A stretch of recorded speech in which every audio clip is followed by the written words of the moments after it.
I want to talk a little bit about disruption and change. And if anybody's ever received an email from me, you'll notice on the bottom of the tagline, there's these little Greek letters. And in fact, Matthew Plugoff one day called me up and said, "Hey, Ben, what is this gibberish that you've got down in the bottom of your signature line?" And I said, "It's ta pantareia." It comes from a Greek philosopher. His name is Heraclitus. And Heraclitus lived about 350 BC. He lived in Ephesus, which is in modern day Turkey today. And he actually preceded Plato and Socrates. And a lot of people will credit his thinking to the way that Western society thinks today. And one of the things that he really struggled with was kind of this whole entire concept of how things ebb and flow in this fluidity of everything that is around us. And he talked about, he tells this story, or it makes this statement where he says, "No man ever steps in the same river twice." And what he meant by that is that river that is flowing, all of the water that is there will never be back in that same place again. All the sediment will never be in the exact same order. All of the organisms and creatures that live in that water will never be in the same place. And he also said, that man will never be the same because we are always constantly changing and evolving. The other thing that he always talked about was the fact that you don't have anything unless you have polarization. There is no up without down. There is no right without wrong. There is no debt without credit. And so we always have to have these polarizations in order for anything to exist.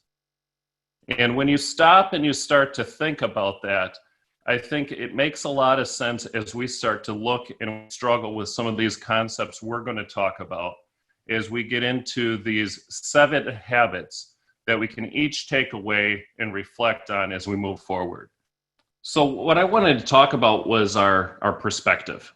And I think this is a really important thing for us to consider as we come out of this, as we continue through it, and as we apply it to our life. And there's 3 short stories that I wanted to share with you. And I've got bullets for those that need bullets also that are going to be associated with each of these stories so that we can kind of give you an action item or a takeaway with each of these stories. So the first story, this is a story that I remember from a long, long time ago. When I used to go over to my grandmother's house, she had this cabinet that was in her office that had all of these great books in there. And one of my favorite books when I was in elementary school that I used to go over and read was this story of these blind men and how they described an elephant. It's an old Sufi tale that was developed, a long, long time ago, and has been used to really describe an important concept. For those that have not heard the story, or just a quick reminder on the story, there's these blind men and they're together and they hear that an elephant has just been brought into town. And they each have never had the opportunity to experience or know what an elephant is, so they decide that they're going to go and find out what the elephant is. Each one of them is pushed in different places around the elephant, and the only way they can see or experience the elephant is by touching it. So the elephant stands very still, and each of them reaches up and starts to touch the elephant. Well, one goes ahead and he grabs the trunk and starts to feel the trunk, and he thinks in his mind, an elephant's much like a snake, as far as I can tell. And the other one, he grabs the ear and he starts to feel that, and he can feel the powerful ear moving back and forth and blowing air, and he says, "Elephant's much like a fan." Another one grabs the leg and he feels that powerful leg, and he says, "It's like a pillar, it's like a tree trunk." And another one touches the side of the elephant and says, "An elephant's much like a wall. It's unmovable. It's this big, huge, unmovable force that's there." Another one grabs the tail and feels that, and it's a rope. And the last one grabs the smooth tusk and says, "It's much like a spear." So after they've had the chance to experience the elephant, they get back together and they start to talk and they share their experience that they have as far as what an elephant is. And a fight breaks out, and they start fighting because they think the other ones are lying. Their experience of the elephant was each unique and both true, but it was not the totality of the truth that was there. And the big lesson that we need to learn is our subjective experiences can be, and many times are, true, but they inherently are limited by our failure to be able to see the whole entire object or the whole entire experience that we're looking through. And so we do not have the totality of all of the truths together. And so the first thing that I want you to think about when we look at perspective is be open to hear what other people have in order to get the totality of that truth. I think that's a big takeaway that we need to take away when we start to look at lenses. The next story I want to share with you, this is a problem, and it comes into solving problem and how we look at problems that are out there. And so as the story goes, there is a building owner, and they have an elevator system in there. And when they built the building, it was a state of the art, but it was built in the early 1900s. As the building changed use and was used for different things, that elevator system had done well until all of a sudden, the owner started getting a lot of complaints about the speed of the elevator and how long people were waiting and the congestion at the elevator.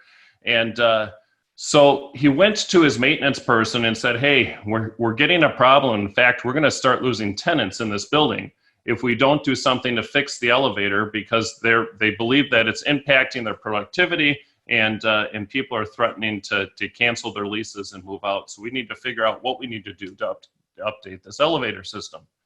And so the maintenance person goes out and starts to talk to many other people, and he gets a lot of other ideas and concepts, and he comes back and he says, well, here's a couple of ideas that I've got. We can upgrade the elevator to the newest and fastest model. That's going to cost about $1 million for us to do that. We could install an additional elevator. That right there is probably going to cost us, less, and it's going to be about $500,000 for us to get that new elevator put in there. We could book rooms by, wake times or stagger the usage that we have for the tenants that are in this building, and we could try to figure something out along that aspect. We can install some advanced software, again, at a very high cost of close to $250,000. And the building owner is frustrated because he didn't want to put that large of an investment into the elevator program that he had. That evening, he goes out and he's having dinner with a friend who happens to be a behavioral psychologist. And that behavior psychologist and him get to talking, and he shares his dilemma and his problem that he's having with his tenants in there. The behavioral psychologist looks at it a little bit differently, and he says, you know what? When we think about people are, if we distracted them, if there was something we could do to get them to think about something else while they're waiting for the elevator, we might be able to solve this problem. He said, in fact, we could install some sort of a arcade console or something where people could play video games, and while they're waiting for the elevator, they'd be distracted, and they may even let the elevator go if they're really getting an all-time high score, and it would be a fun, entertaining way to distract them from the time that they're sitting waiting for the elevator. And then he said, but what people like the most is themselves. I bet if you were to go out and install a mirror in every single hallway where that elevator was, people will look at themselves in the mirror, they'll be self-absorbed, and they will not be bothered as much as far as how long it takes for the elevator to arrive and for the elevator to go. And the owner of the building thought, what do I have to lose? So he installed mirrors in all of the elevator lobbies, and sure enough, the complaints went down. Everybody stopped complaining about how long the elevator was taking because they were looking at themselves in the own mirror. How do we look at the problems that we have? And we need to be able to take a perspective where we step back and look at problems from different angles. If he never talked to the behavioral psychologist, he never would have discovered that there was a simple solution to the problem that he thought only could be solved by a mechanical solution that he had there. And so are we solving the right problem when we look at the challenges that we have? Last story I want to share with you. Gregory Potemkin happened to be a lover of Catherine the Great back when Russia had a great, vast empire. And because of that, he was given an area, which is today the present-day Ukraine, and he was overseeing that. And Catherine the Great sends him a message and says, I'm doing a tour with a bunch of dignitaries. I want to see how things are going on in my land. And so we're going to be coming down, and we're going to be going down the river.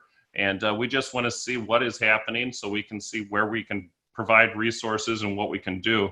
Well, Gregory Potemkin was very concerned because there was a lot of poverty, there was a lot of starvation, there was low unemployment, or there was low employment in the area. And so what he did is he went and he figured out the course that Catherine the Great was going to be taking on the river. And in front of the river, he built up all of these facades on the front of the buildings. And he actually hired townspeople to walk in front of these facades back and forth and to look as productive as they possibly could. As Catherine the Great and her entourage goes down through the elevator or through the river, they look and they see this very productive, bustling commerce and everything happening. And she's very impressed by what she sees. But as soon as she turned the corner, he would break down all the facades, go to the next town, put the facades back up, and have the same people going ahead and walking and the actors there to give this illusion of prosperity and productivity that he did. What ended up happening because of all of these Potemkin villages that put there is they did not get all of the resources they needed to fix the problem with the poverty and all of the other issues that were there, because they had the appearance that everything was good. And he was actually, short term recognized as running a very responsible region of the empire, but it didn't help the people that were in that situation. And so the question I want to challenge us as business owners: what Potemkin villages do you have in your own company? Are you looking at it from the shore, or are you looking at it from the river? And those are the three concepts that I really want you to think about: the totality of truth. I want you to think, are we solving the right problem? And what Potemkin villages may I have in my business today?